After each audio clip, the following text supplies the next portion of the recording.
Hello everyone, this is Nishant Chauhan. स्वागत है आपका आपके अपने यूट्यूब चैनल संकल्प एकेडमी में। बेसिकली ये लेक्चर आपका थर्ड है फाउंडेशन कोर्स क्लास 11th का। और सेकेंड लेक्चर में हमने आपका पैरेलैक्स मेथड और बेसिक फंडामेंटल क्वांटिटीज की डायमेंशन और उसके साथ साथ हमने कुछ आपकी 20 to 25 डायमेंशंस और ड्राइव करी थी। इस पर्टिकुलर लेक्चर में हम क्वेश्चंस से स्टार्ट करेंगे, कुछ प्रॉब्लम्स जो हमने डायमेंशन बेस पे करनी है। देन आफ्टर हम एप्लीकेशंस की तरफ बढ़ेंगे। तो शुरुआत करते हैं प्रॉब्लम नंबर 1 से। Problem one is taking velocity, time, and force as the fundamental quantities. Fundamental quantities. Find the dimensions of mass. Dimensions of mass. देखिए, क्वेश्चन के अकॉर्डिंग अगर हम बात करें तो क्वेश्चन में इस बार जो हमारी 7 फंडामेंटल क्वांटिटीज थी उन्हें फंडामेंटल क्वांटिटी नहीं बोला गया। क्वेश्चन में वेलोसिटी, टाइम और साथ साथ आपका फोर्स को क्या बोला गया है? फंडामेंटल क्वांटिटीज बोला गया है। वेलोसिटी की डायमेंशन होती है L T minus one, time की डायमेंशन होती है टी, और फोर्स की डायमेंशन होती है M L T minus two. Clear है? आपको किसी डायमेंशन कैलकुलेट करनी, मास की। मास की डायमेंशन कितनी होती है आपकी? एम। कितनी होती है मास की डायमेंशन? एम होती है। तो आपको बेसिकली एम की वैल्यू निकालनी है किसकी टर्म्स में? एफ, वी एंड टी की टर्म्स में। यहां से अगर मैं बात करूं तो एल की वैल्यू कितनी आ जाएगी? देखिए, T power minus one upon में जाएगा, नीचे जाने के बाद जब ऊपर जाएगा तो टी की पावर वन हो जाएगा, तो कितना हो जाएगा? We T. टी की वैल्यू टी ही रहेगी। और साथ साथ एम की वैल्यू अगर मैं यहां से कैलकुलेट करूं, जो हमें कैलकुलेट भी करनी है मास की वैल्यू, तो कितना हो जाएगा? ये F upon L T minus to, इतना हो जाएगा। अब यहाँ पे वैल्यू पुट कर लीजिए, एफ एज इट इज रहने दीजिए। एल की जगह क्या रखेंगे हम? V into T. ये हमने वी टी रखा, यहाँ पे कितना हो गया? T power minus two. यहाँ पे टी पावर माइनस वन बचेगा, जो ऊपर जाके टी की पावर वन हो जाएगा। वी की पावर वन है तो ऊपर जाके क्या हो जाएगा? We power minus one. तो जो डायमेंशन ऑफ मास होगी वो कितनी हो जाएगी? F we power minus one और साथ साथ कितना? टी की पावर वन। ये क्या आ गई आपकी डायमेंशन? किसकी? मास की। किसकी टर्म्स में? जो फंडामेंटल क्वांटिटीज आपको गिवन है। जरूरी नहीं है हर सवाल में आपको जो फंडामेंटल क्वांटिटीज 7 है उन्हें ही यूज करें। क्वेश्चंस के अकॉर्डिंग आप इन्हें चेंज कर सकते हैं। जैसे इस सवाल में वेलोसिटी, टाइम एंड फोर्स को फंडामेंटल क्वांटिटी की बोला गया था, इसीलिए हमने मास की डायमेंशन को किसके टर्म्स में रखा? फोर्स, वेलोसिटी और टाइम की टर्म्स में रखा। ठीक है, एक सवाल और देखते हैं इसकी तरह से, देखिए ध्यान से।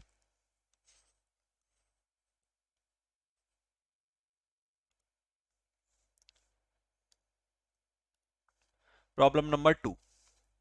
प्रॉब्लम 2 है, if density rho, comma, acceleration due to gravity,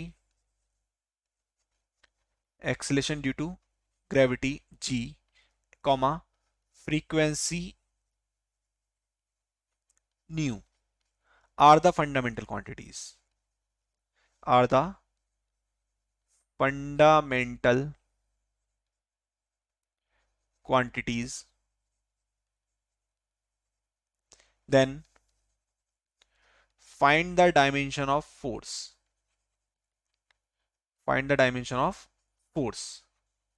फिर से आप देख सकते हैं इस प्रॉब्लम में क्या है आपका, कि जो डेंसिटी है, डेंसिटी जो है वो आपकी फंडामेंटल क्वांटिटी की यूनिट। तो डेंसिटी की डायमेंशन क्या होती है? M L minus three. Acceleration due to gravity जो है जी, वो भी आपकी फंडामेंटल क्वांटिटी है, डायमेंशन क्या होती है? L T minus two. और साथ साथ जो फ्रीक्वेंसी है न्यू, वो भी आपकी कैसी क्वांटिटी है? Fundamental quantity. इसकी वैल्यू कितनी होती है? T power minus one.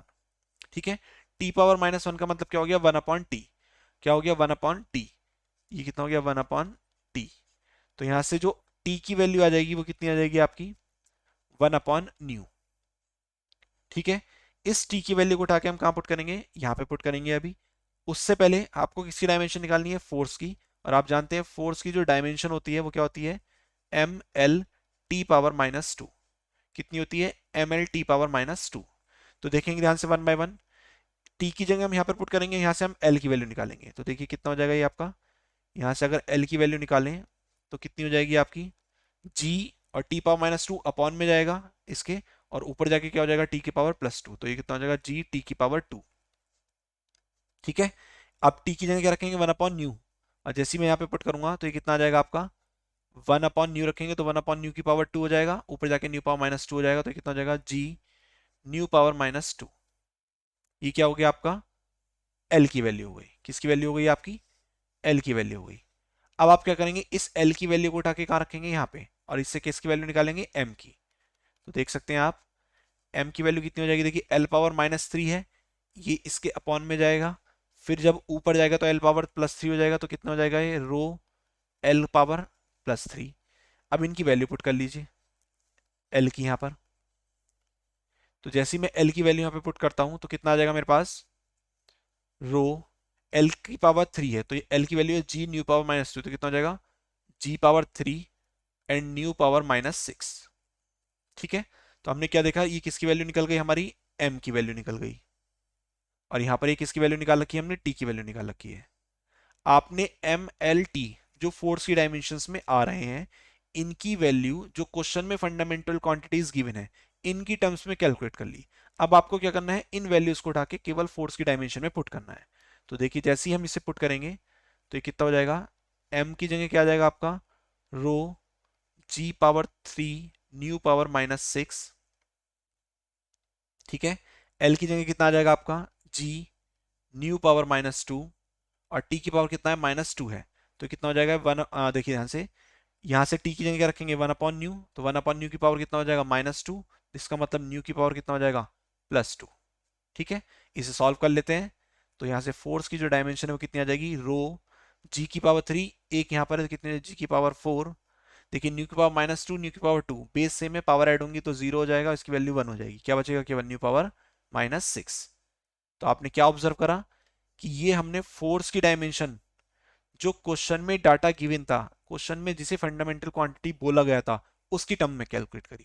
Clear है इतना, चलिए। तो ये हमने दो तरीके के सवाल करे जिसमें आपने कोई अलग फॉर्मूला यूज नहीं करा, केवल जो हमने डायमेंशंस फॉर्मूले लास्ट लेक्चर में ड्राइव करे थे उन डायमेंशंस फॉर्मूलों की हेल्प ली, और हेल्प लेके उनकी हमने क्या करा, इसे आपका ड्राइव करा। ठीक है, नाउ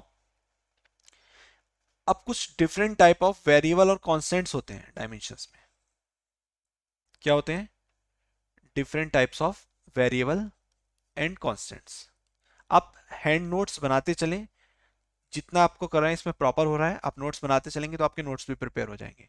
ठीक है, different types of variables and constants. Category है इनकी चार। फर्स्ट जिसे बोलते हैं हम dimensional variable, dimensional variable first category में ही आते हैं। आप सेकंड कैटेगरी में क्या आ जाएंगे, dimension less, dimension less variable.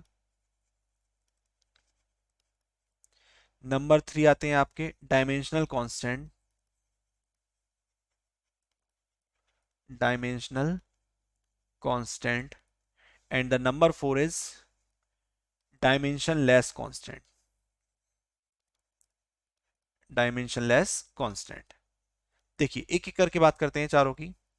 अगर मैं बात करूं डायमेंशन वेरिएबल की, तो ऐसी क्वांटिटीज जिनकी हमने डायमेंशंस लिखी प्रॉपर, जिन जो वेरी भी करेंगी, जैसे क्या, एरिया की डायमेंशन, वॉल्यूम की डायमेंशन, डिस्प्लेसमेंट की डायमेंशन, इस तरीके से ये सारे क्या होते हैं, आपके डायमेंशनल वेरिएबल होते हैं। क्लियर है। अब आते हैं डायमेंशन लेस वेरिएबल। ऐसे कौन से हैं कि जो वेरिएबल तो हैं लेकिन डायमेंशन लेस है, जैसे आपका एंगल, जैसे आपका स्ट्रेन। ये डायमेंशंस हमने लास्ट लेक्चर्स में डिस्कस करी थी, एंगल भी डायमेंशन लेस क्वांटिटी होता है, स्ट्रेन भी आपकी डायमेंशन लेस क्वांटिटी होती है। इसके अलावा स्पेसिफिक ग्रेविटी, स्पेसिफिक ग्रेविटी, इस तरीके से ये क्या है, आपकी डायमेंशन लेस वेरिएबल है। डायमेंशनल कांस्टेंट की बात करें तो जैसे आपका ग्रेविटेशनल कांस्टेंट, ग्रेविटेशनल कांस्टेंट जिसकी न्यूमेरिकल वैल्यू भी होती है लेकिन तब भी उसकी डायमेंशन भी होती है, जैसे आपका प्लांक कांस्टेंट, इसकी भी आपकी डायमेंशन होती है। तो ये सब इस टाइप के कॉन्स्टेंट्स क्या हो जाएंगे, आपके डायमेंशनल कॉन्स्टेंट हो जाएंगे। अब आते हैं डायमेंशनल लेस कॉन्स्टेंट, जैसे आपका पाई। पाई क्या है आपका, डायमेंशन लेस कांस्टेंट। कांस्टेंट है लेकिन इसकी कोई डायमेंशन नहीं होती। जैसे आपका एक्सपोनेंशियल वाला ई जिसकी वैल्यू 2.318 होती है, ये सब क्या है, आपके डायमेंशनलेस कांस्टेंट है। तो ये क्या है, बेसिकली चार कैटेगरी में हमने जितनी भी क्वांटिटीज होती है उन्हें वेरी करा दिया इन टर्म्स ऑफ डायमेंशंस। जैसे डायमेंशन वेरिएबल जिनकी डायमेंशंस लिख सकते हैं आप प्रॉपर, डायमेंशन लेस जो वेरिएबल तो है लेकिन डायमेंशन नहीं लिख सकते, डायमेंशनल कांस्टेंट जो न्यूमेरिकल कांस्टेंट तो है लेकिन उनकी डायमेंशंस फिर भी होती है, और डायमेंशनलेस कांस्टेंट जो केवल न्यूमेरिकल कांस्टेंट्स है उनकी डायमेंशंस नहीं होती। इस तरीके से हमने चार टर्म्स में से कैटेगराइज करा है। ठीक है, नाउ आगे बढ़ते हैं। एक सेकेंड,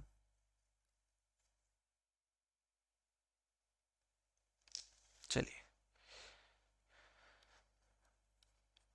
अब आते हैं हम, ये हमने बेसिक डायमेंशंस की क्या बोलते हैं terms, dimension based basic questions, और हमने साथ साथ जो चार टाइप की वेरिएबल्स या कॉन्स्टेंट्स होते हैं उन्हें ऑब्जर्व करा। अब हम बात करेंगे, नया टॉपिक है हमारा, applications, applications of dimensional analysis, applications of dimensional analysis. ठीक है, इसमें फर्स्ट आती है आपकी, to check the dimensional correctness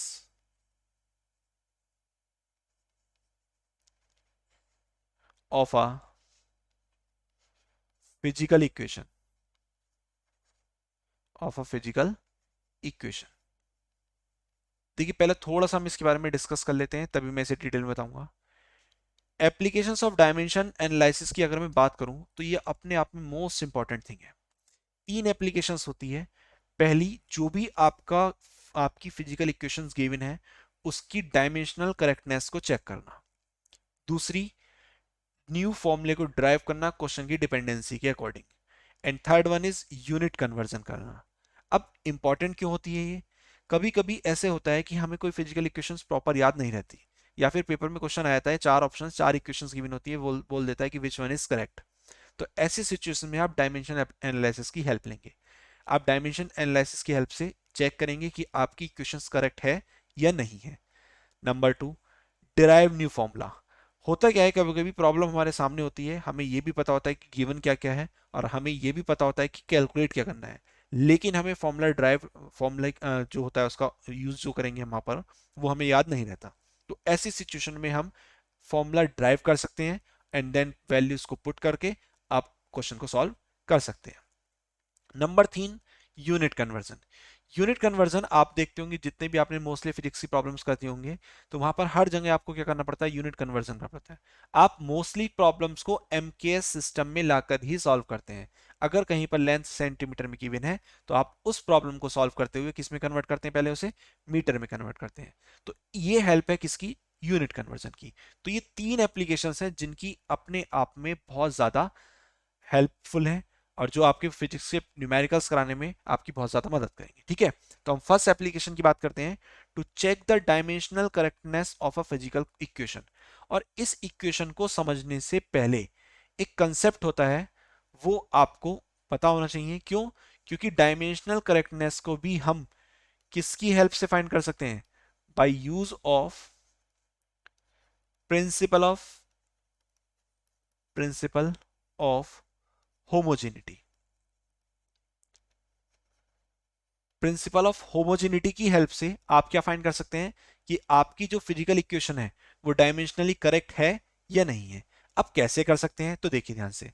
तो मैं आपको पहले प्रिंसिपल क्लियर करता हूं कि क्या होता है, देन फिर हम एक एग्जाम्पल लेंगे और उस एग्जाम्पल को चेक करेंगे कि क्या ये हमारा डायमेंशनली करेक्ट है या नहीं है। ठीक है, देखिए, तो लिखते हैं पहले, according to this principle, principle if physical equation, a physical equation will be dimensionally correct, dimensionally correct if the dimensions of all the terms occurring on both sides of the equation are same। देखिए बहुत ध्यान से समझेंगे क्या कहता है principle of homogeneity. ये कहता है कि a physical equation will be dimensionally correct. कोई सी भी फिजिकल इक्वेशन क्या होगी आपकी, डायमेंशनली करेक्ट होगी। कब? If the dimensions of all the term occurring on both sides. उस इक्वेशंस के दोनों साइड्स में, राइट हैंड साइड और लेफ्ट हैंड साइड में जो टर्म गिवन है वो डायमेंशनली क्या हो आपकी, सेम। ठीक है, कैसे? अब देखिए ध्यान से, मैं आपको थोड़ा सा हिंट देता हूं फिर हम इसकी बात करते हैं। अगर मैं आपसे कहूं 5 kg प्लस 3 kg, तो आप इसे जोड़ के बताएंगे मुझे 8 kg। ठीक है, अब हम चेक करते हैं कि क्या दोनों तरफ डायमेंशन जो है सेम है या नहीं है। देखिए ध्यान से कैसे, केजी की डायमेंशन होती है m, इसकी डायमेंशन भी यहाँ पे क्या रहेगी, m ही रहेगी, और यहाँ पर भी क्या रहेगी, m रहेगी। आपने क्या देखा, मास में मास को ऐड करा तो आपको क्या मिला, मास ही ऐड मिला। अगर मैं आपसे कहूं 5 kg माइनस 3 kg, तो कितना मिलेगा आपको, 2 kg मिलेगा। ठीक है, सेम सिचुएशन, डायमेंशनली बात करें मास में, मास को सब्ट्रैक्ट करा तो क्या मिला, मास ही कैलकुलेट हुआ। फिर से बताते हैं, आपको यहां पर 2 टाइम्स ऑफ m नहीं करना है, आप मैथमेटिक्स सॉल्व नहीं कर रहे हैं, केवल डायमेंशंस का ऑब्जर्वेशन कर रहे हैं। आपको यहाँ पर m माइनस एम इक्वल टू 0 नहीं करना है, क्योंकि आप देख सकते हैं 0 करोगे लेकिन यहाँ क्या मिल रहा है, 2 kg मिल रहा है। तो आपको केवल डायमेंशन ऑब्जर्व करनी है, मैथमेटिक्स यहाँ पर नहीं अप्लाई करनी। लेकिन अगर मैं आपसे बोलूं 5 kg मल्टीप्लाइड बाई 3 kg, तो क्या मिलेगा आपको, 15 kg स्क्वायर। क्या मिलेगा आपको, 15 kg स्क्वायर। अच्छा देखते हैं ध्यान से, यहां डायमेंशन कितनी है, m है, यहां कितनी है, m है, यहां कितनी हो गई, m स्क्वायर हो गई। अगर मैं कहूं आपसे 5 kg डिवाइडेड बाई 3 kg, तो आपको क्या मिलेगा, केवल 5/3।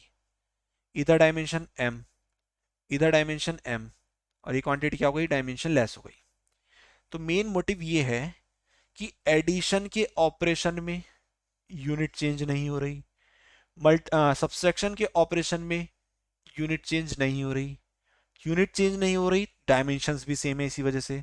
लेकिन मल्टीप्लिकेशन में और डिवाइडेशन में आपकी, मल्टीप्लिकेशन में यूनिट चेंज हो रही है और डिवाइडेशन में यूनिट लेस हो रहा है। देन इन सिचुएशन में आपका प्रिंसिपल ऑफ होमोजेनिटी अप्लाई नहीं होगा, क्योंकि बोथ साइड्स की डायमेंशंस क्या है, सेम नहीं बैठेंगी, क्योंकि यूनिट सेम नहीं बैठ रही है। दो क्वांटिटी का प्रोडक्ट करने पर स्क्वायर मिल रहा है, तो ये फिजिकली तो सही है, लेकिन डायमेंशनली क्या है, यहां पर प्रिंसिपल ऑफ होमोजेनिटी में इसे अप्लाई नहीं करेंगे। तो यहां से सिर्फ एक कंसेप्ट दिमाग में रखना है, क्या, कि प्रिंसिपल ऑफ होमोजेनिटी एडिशन और सब्सट्रैक्शन पर ही अप्लाई होगा। कहां अप्लाई होगा, एडिशन और सब्सट्रैक्शन पर।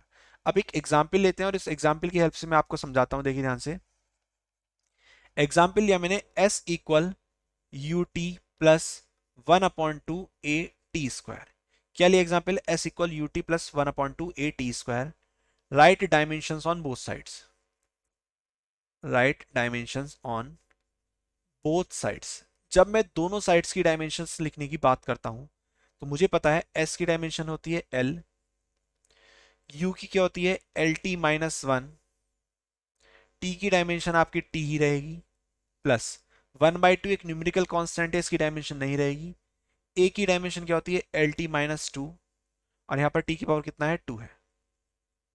इसे फर्दर सॉल्व करें तो ये कितना हो जाएगा, देखिए यहाँ पर क्या बचेगा, केवल l, क्योंकि यहाँ पे t पावर -1 है, यहाँ पे t पावर 1 है। बेस सेम होते हैं तो पावर क्या हो जाती है, ऐड हो जाती है। और पावर ऐड मतलब क्या, 0 हो जाएगी, -1 + 1, और किसी की पावर 0 होती है उसकी वैल्यू कितनी होती है, 1 होती है। प्लस यहाँ t पावर -2 है, यहाँ t पावर 2 है, बेस सेम है तो पावर क्या हो जाएगी, ऐड हो जाएगी, और पावर फिर से 0 तो 1 बचेगी वैल्यू, तो क्या बचेगा, केवल l। तो आप ऑब्जर्व क्या कर रहे हैं, लेंथ में लेंथ को ऐड करने पर लेंथ ही मिल रही है। That means this formula by using of principle of homogeneity dimensionally क्या है आपका, ये करेक्ट है। डायमेंशनली करेक्ट है, क्यों, क्योंकि किसे फॉलो कर रहा है, प्रिंसिपल ऑफ होमोजेनिटी को फॉलो कर रहा है। एक और एग्जाम्पल देखते हैं, देखिए ध्यान से। एग्जाम्पल नंबर 1 हो गया आपका। एग्जाम्पल नंबर 2, अगर मैं आपसे कहूं क्या कि मैंने लिखा E इक्वल एम इंटू सी स्क्वायर, क्या देखते हैं डायमेंशनली करेक्ट है या नहीं है? उसके लिए क्या चेक करना पड़ेगा? दोनों तरफ की डायमेंशंस। E की डायमेंशन होती है क्या? M L two T minus two. Mass की डायमेंशन होती है एम, सी की पावर 2 है तो यहाँ पर क्या हो जाएगा? एल टी पावर -1, और इसकी पावर कितनी हो जाएगी? 2। और यहाँ पर क्या है? आपका m है। जब मैं इसे ओपन करूंगा तो कितना हो जाएगा? ये M L two T minus two. यहाँ पर क्या देख रहे हैं हम? दोनों तरफ की डायमेंशन सेम है। क्योंकि बोथ साइड्स की डायमेंशन सेम है, दैट मीन्स यहाँ पर भी क्या होगा सिचुएशन आपकी? यहाँ पर भी इस सिचुएशन में आप क्या कर सकते हैं? ठीक है, दोनों तरफ की डायमेंशन सेम है तो क्या कह सकते हैं? ये डायमेंशनली क्या है आपका? करेक्ट है। ठीक है, एक सवाल और देखते हैं। प्रॉब्लम नंबर 3, अगर मैं आपसे कहूं एक इक्वेशन लिखी हुई है v equal you plus A T. अब देखते हैं, इस तरफ की डायमेंशन लिखते हैं, कितनी हो जाएगी? L T minus one, velocity की डायमेंशन है। ये भी कितनी हो जाएगी यहाँ पर? L T minus one. और यहाँ पर एक्सलेशन कितनी हो जाएगी? L T minus two. ठीक है, और टी की डायमेंशन टी ही रहेगी। तो आप क्या ऑब्जर्व कर रहे हैं? एल टी माइनस वन आ गया यहाँ पर आपका, प्लस यहाँ पर भी कितना आ गया आपका? एल टी माइनस वन आ गया, और इधर भी कितना है आपका? L T minus one. Clear है? तो आपने क्या देखा? एल टी माइनस वन में हमने एल टी माइनस वन को ऐड करा और हमें क्या ही मिला? एल टी माइनस वन ही मिल के आ गया। क्लियर है इतना? तो ये भी क्या है? By principle of homogeneity dimensionally correct है। एक सवाल आप खुद से ट्राई करेंगे, मैं लिख देता हूं। V square equal u square plus 2as। आप इसे चेक करेंगे, ये आपका होमवर्क समझ लीजिए इसे, और आंसर कमेंट बॉक्स में देंगे। ठीक है, एक और सवाल लेते हैं, देखिए ध्यान से। प्रॉब्लम नंबर 4 आप खुद ट्राई करेंगे, 5 मैं बताता हूं। इक्वेशन गिवन है f s equal 1/2 m v square minus 1/2 m u square. इस तरीके से आपकी इक्वेशन गिवन है। एफ फोर्स होता है, फोर्स की डायमेंशन क्या होती है सब जानते हैं? M L T minus two. और एस की डायमेंशन होती है एल। इधर आते हैं, 1/2 की कोई डायमेंशन नहीं होती, एम की डायमेंशन एम होगी, और वी का स्क्वायर है तो एल टी पावर -1 का क्या हो जाएगा? स्क्वायर हो जाएगा। माइनस साइन माइनस रहेगा, 1/2 की कोई डायमेंशन नहीं होगी, एम की डायमेंशन एम रहेगी, यू का स्क्वायर है तो क्या हो जाएगा? एल टी -1 का स्क्वायर हो जाएगा। क्लियर है? तो यहां से एल और एल की मल्टीप्लाई होगी तो क्या मिलेगा? M L two T minus two. इधर बात करते हैं, यहां पर भी कितना हो जाएगा? ये आपका M L two T minus two. ठीक है, माइनस यहां पर भी कितना हो जाएगा? ये M L two T power -2। तो हम क्या देख रहे हैं? M L two T minus two में से M L two T minus two को माइनस करो तो क्या मिला आपको? M L two T minus two मिला। तो ये भी क्या है आपका? डायमेंशनली करेक्ट है। आप याद रखेंगे, अगर इस तरीके के क्वेश्चंस ऑब्जेक्टिव में आते हैं और इक्वेशन अगर आपकी पढ़ी हुई है, जैसे आपकी ये equation third equation of motion है, तो ये डायमेंशनली करेक्ट है ऑटोमेटिकली, इसे आपको चेक करने की जरूरत नहीं है। आप वहां से ऑब्जर्व कर सकते हैं। जैसे इस इक्वेशन की बात करें तो ये अपने आप में एक थ्योरम है जिसे बोलते हैं हम वर्क एनर्जी थ्योरम, जो हम चैप्टर नंबर 6 जब हम वर्क एनर्जी पावर पढ़ेंगे तब पढ़ाई जाएगी आपको। ये क्या होती है? Work energy theorem. तो जब मेरे पास कुछ नॉन इक्वेशन होंगी जो मेरी खुद की पढ़ी हुई होंगी, तो वो सारी नॉन इक्वेशन जितनी भी होती हैं सब डायमेंशनली क्या होती हैं? करेक्ट होती हैं। क्लियर है इतना? अब अनदर टाइप ऑफ प्रॉब्लम देखते हैं इसके ऊपर बेस्ड। ये तो हमने क्या देखा कि बस राइट हैंड साइड और लेफ्ट हैंड साइड की डायमेंशंस लिखो, सेम आती हैं, देन आपका formula by using of principle of homogeneity क्या है? करेक्ट है। Now another type of problem is, change करते हैं इसे, ये फर्स्ट टाइप। क्या कि एक इक्वेशन गिवन है आपको p plus a upon v square, साथ साथ v minus b equal R T, जहां पर p आपका प्रेशर है, v वॉल्यूम है, t टेम्परेचर है, r गैस कांस्टेंट है, और आपको फाइंड करना है, find dimension of small a comma small b। आपको क्या करनी है? स्मॉल a और स्मॉल b की डायमेंशन फाइंड करनी है। तो इसे फाइंड करने का तरीका क्या होगा? आप देखिए ध्यान से। प्रेशर की डायमेंशन क्या होती है? Force upon area. Pressure equal to होता है, तो ये कितनी हो जाएगी, फोर्स की डायमेंशन होती है mlt-2 और डिवाइडेड बाई एरिया की l⁻²। l⁻² ऊपर जाएगा, ऊपर 1 है पावर, यहाँ -2, तो ये कितना हो जाएगा, ये ml-1t-2 कितना हो जाएगा, ml-1t-2। वॉल्यूम की डायमेंशन होती है l⁻3।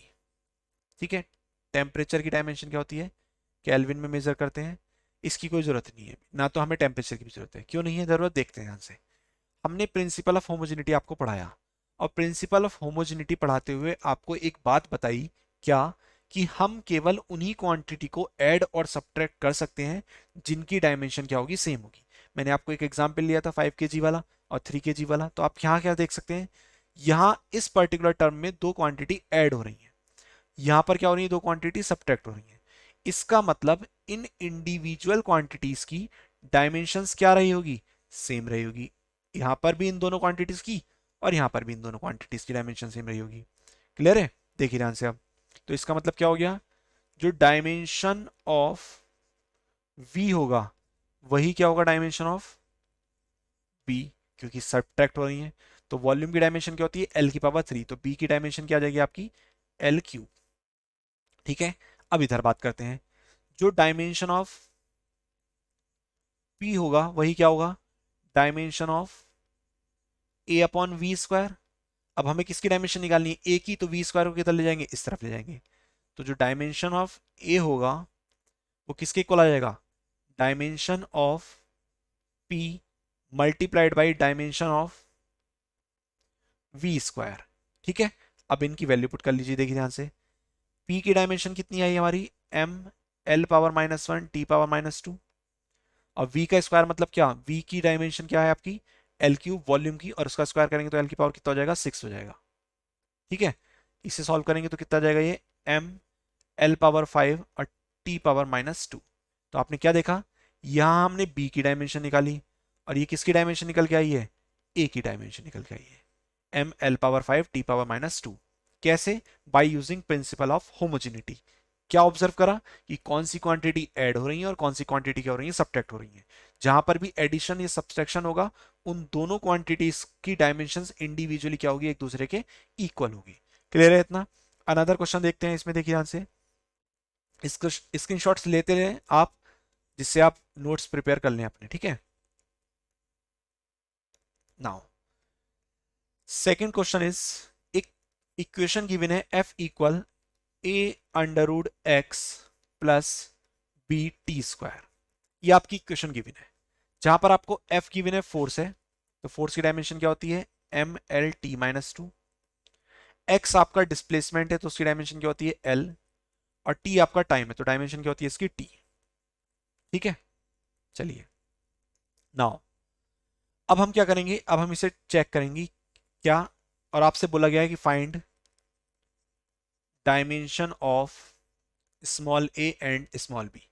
स्मॉल a और स्मॉल b की डायमेंशन निकालनी है। आपको मैंने बताया कि हम केवल उन्हीं क्वांटिटी को ऐड करते हैं जिनकी डायमेंशन सेम हो, और आफ्टर एडिंग भी सेम डायमेंशन की क्वांटिटी हमें मिलती है। इसका मतलब ये हुआ कि जो फोर्स की डायमेंशन होगी वही आपकी a√x की डायमेंशन होगी, जो फोर्स की डायमेंशन होगी वही आपकी b×t² की होगी। तो वन बाय वन देखते हैं, dimension of force is equal to किसके हो जाएगा, डायमेंशन ऑफ a√x के। तो हमें a की निकालनी है, तो डायमेंशन ऑफ a किसके इक्वल हो जाएगा आपका, dimension of force divided by dimension of √x।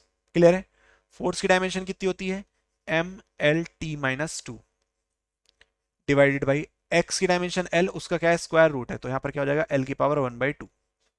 जब ये 1/2 ऊपर जाएगा तो l⁻−1/2 होगा।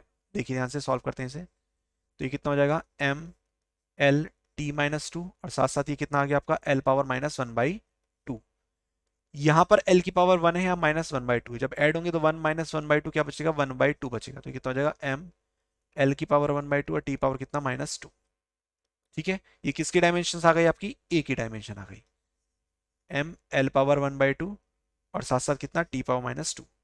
अब अगर b की डायमेंशन की बात करें, तो डायमेंशन ऑफ फोर्स अब की बार किसके इक्वल लेंगे, डायमेंशन ऑफ b × t² के। तो यहां से जो डायमेंशन ऑफ बी होगी वो किसके इक्वल आ जाएगी, dimension of force upon dimension of T square के इक्वल आ जाएगी। क्लियर है? फिर से देखते हैं, फोर्स की डायमेंशन क्या हो जाएगी, M L T minus two divided by T का स्क्वायर है तो कितनी हो जाएगी डायमेंशन, टी की पावर टू। जब टी की पावर टू ऊपर जाएगा, टी पावर माइनस टू पहले से ही और माइनस टू ही आ जाएगा, तो टी की पावर कितना हो जाएगा, माइनस फोर। तो ये कितनी हो जाएगी, M L T power minus four. Clear है? ये आपने क्या करा, इंडिविजुअल ए और बी की डायमेंशन को कैलकुलेट कर लिया, इसकी ए और बी की डायमेंशन को कैलकुलेट कर लिया। अब अगर आपसे बोला जाए कि भाई ये इसके साथ साथ ये भी निकालो या फिर ये भी निकालो, तो आपको कुछ नहीं करना, जो आपकी इंडिविजुअल डायमेंशंस आ गई हैं इन्हें डिवाइड कर लो तो ए अपॉन बी की वैल्यू आ जाएगी, इन्हें मल्टीप्लाई कर लो तो ए बी की वैल्यू आ जाएगी। क्लियर है इतना? नाउ एक अनदर टाइप ऑफ क्वेश्चन देखते हैं, देखिए ध्यान से। प्रॉब्लम नंबर 3, एक इक्वेशन गिवन है, लेट y इक्वल ए साइन ओमेगा टी माइनस के एक्स। क्या है इक्वेशन, y इक्वल ए साइन ओमेगा टी माइनस के एक्स। आपको ऑब्टेन करना है dimension formula, obtain dimension formula for omega and के। ओमेगा और के लिए आपको डायमेंशन फॉर्मूला फाइंड करना है। ठीक है, देखिए ध्यान से, बहुत आसान सवाल है। हम जानते हैं कि जो ट्रिग्नोमेट्रिक फंक्शंस होते हैं वो डायमेंशन लेस होते हैं। इसका मतलब जो ओमेगा टी की डायमेंशन होगी वही वन के इक्वल होगी, और ऐसे ही के एक्स की डायमेंशन भी किसके इक्वल होगी, वन के इक्वल होगी। तो यहाँ से ओमेगा की डायमेंशन क्या आ जाएगी, वन अपॉन टी की डायमेंशन। वन टी की डायमेंशन क्या होती है, कैपिटल टी। तो ये कितनी आ गई, टी पावर माइनस वन। ये किसकी डायमेंशन आ गई, ओमेगा की। सिमिलरली एक्स, यहाँ पे के की निकाल सकते हैं आप, तो कितना हो जाएगा, वन अपॉन एक्स, और एक्स की डायमेंशन होती है L, that is one upon L. तो ये कितनी आ जाएगी आपकी, एल पावर माइनस वन। क्यों करा हमने ऐसे, क्योंकि जो ट्रिग्नोमेट्रिक फंक्शंस होते हैं वो डायमेंशंस लेस होते हैं, तो हमने इन्हें वन बाय वन आपका वन के इक्वल रख के चेक कर लिया। तो यहाँ से ओमेगा की डायमेंशन आ गई, के की डायमेंशन आ गई। ये तो हो गया आपका क्या, जनरल मेथड इस क्वेश्चन के अकॉर्डिंग। अगर बाय चांस इंडिविजुअली केवल ओमेगा और केवल के की डायमेंशन पूछ ले, तो जो ओमेगा होता है वो होती है आपकी एंगुलर फ्रीक्वेंसी। क्या होता है ओमेगा, एंगुलर फ्रीक्वेंसी, जिसकी वैल्यू होती है टू पाई अपॉन टी। क्या होती है, टू पाई अपॉन टी। तो आप देख सकते हैं टू पाई की कोई डायमेंशन नहीं होगी, वन अपॉन टी, तो कितनी आ जाएगी dimension, T power minus one आ जाएगी। सेम एज जो के होता है वो होता है आपका वेव वेक्टर। के क्या होता है आपका, वेव वेक्टर, जिसकी वैल्यू होती है two pi upon lambda. Two pi की कोई डायमेंशन नहीं, लेमडा की डायमेंशन मीटर में मेजर होती है, तो कितनी हो जाएगी ये ऊपर जाके एल पावर माइनस वन। तो हमने क्या देखा, हमने इस मेथड की हेल्प से भी ओमेगा और के की वैल्यू फाइंड करी, किसकी, डायमेंशन ली। ठीक है, अनदर क्वेश्चन की बात करते हैं। ये क्वेश्चंस जो मैं आपको दे रहा हूं इसे आप खुद से ट्राई करेंगे, और अगर आपसे नहीं होता है तो आप कमेंट बॉक्स में मैसेज करें या हमसे इंडिविजुअली पूछ सकते हैं। अभी आप जब क्वेश्चन लिख दें तो उसके बाद वीडियो पॉज करें, इसे सॉल्व करके देखें अभी। ठीक है, आपको गिवन है डिस्टेंस एक्स कितनी, A plus B T plus C T square plus D T cube, जहां पर एक्स क्या है, आपकी डिस्टेंस है, टी क्या है, आपका टाइम है। ठीक है, एक्स डिस्टेंस है, टी क्या है, आपका टाइम है। तो उस सिचुएशन में find dimensions of a comma b comma c comma d, ये आपको निकालनी है। करने का तरीका आप सब सीख गए हैं क्या, कि हम केवल उन्हीं क्वांटिटी को ऐड कर सकते हैं जिनकी डायमेंशन सेम हो, और आफ्टर एडिंग भी सेम डायमेंशन की क्वांटिटी आती है। तो आपको क्या करना है, one by one, dimension of X equal dimension of A, फिर सेकंड केस में dimension of X equal dimension of B T, third case में ये, और थर्ड फोर्थ केस में ये। इस तरीके से आप करेंगे। तो ये इस तरीके से हमने फर्स्ट एप्लीकेशन को डायमेंशन की कंप्लीट करा with different type of problems. In problems को लिख के इंडिविजुअली आप प्रैक्टिस करें। बाकी जो हम आपको असाइनमेंट प्रोवाइड कराएंगे उसमें भी आपके डिफरेंट टाइप्स ऑफ प्रॉब्लम है, उस वहां से सॉल्व करना स्टार्ट करते हैं। क्लियर है? चलिए, तो इस लेक्चर को यहीं फिनिश करते हैं। अगले लेक्चर में हम सेकंड डायमेंशन की एप्लीकेशन और साथ साथ उससे रिलेटेड प्रॉब्लम्स की बात करेंगे। Thank you.